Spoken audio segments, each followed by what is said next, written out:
All right, Kel Link with Just You Fitness, Winston-Salem, and today I'm talking about visualization. So it's mid-January, and I'm sure you're just killing your New Year's in resolutions, right? Question mark. Some of you are. Hopefully, if you see me regularly, I hope you are. The truth is, though, most oftentimes when we create goals or new end-of-year resolutions and goals, one of the primary reasons we don't acquire or get those goals is because, one, we simply forget about them.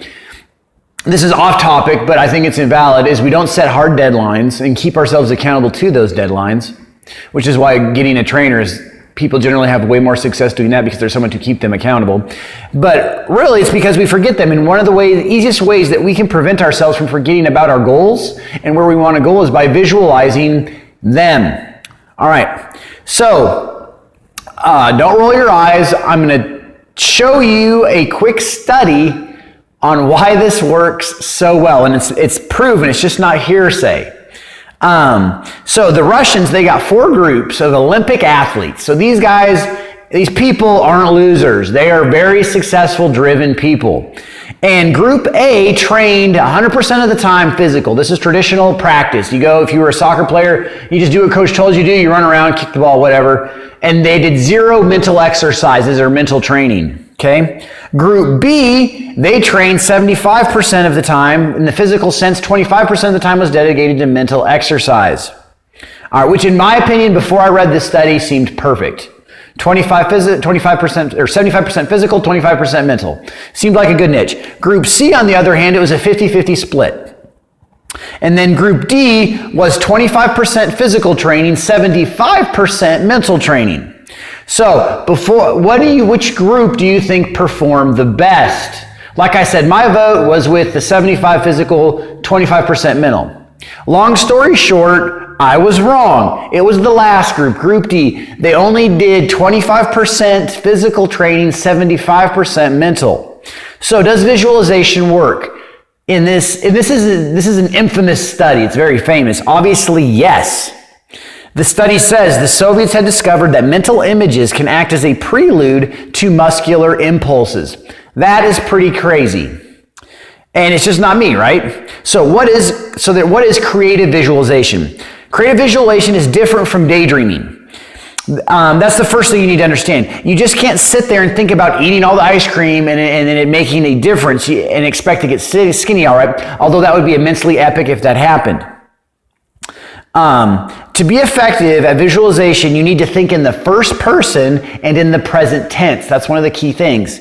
So how that's different than daydreaming, when we daydream about stuff, often it's in the third person in the future tense.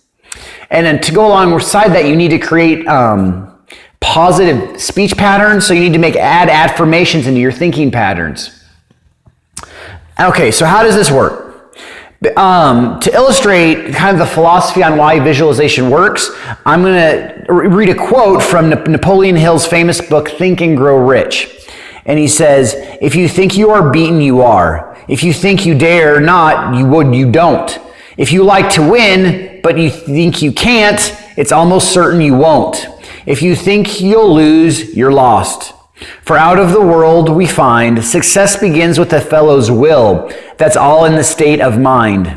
If you think you are outclassed, you are. You've got to think high to rise. You've got to be sure of yourself before you can ever win a prize. Life's battles don't always go to the stronger, faster man, but sooner or later the man who wins is the man who thinks he can." So what the author is basically trying to emphasize here is the deep meaning. There's deep meaning inside of us, and there is a seed of achievement. Okay? And if this seed of achievement is awoken and it's roused and it's put into action, it will carry us to amazing heights. So, I know this is kind of long. Last thing, 2 tips.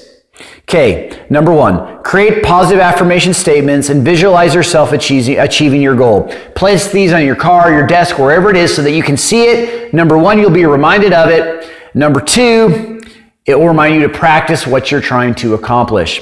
2, create a vision board. So find pictures, create a collage, glue that junk together, and put it someplace where you're going to see it. That's why, like, if you go into like a lot of gyms, they have these aspiring pictures. Those act as vision boards or collages for those members. All right. So, hope that helps. Go be awesome. Kelm, Just You Fitness, Winston-Salem. I appreciate all of you. You encourage and lift me up, believe it or not, and I'm grateful for that. All right. Go be awesome. For the second time.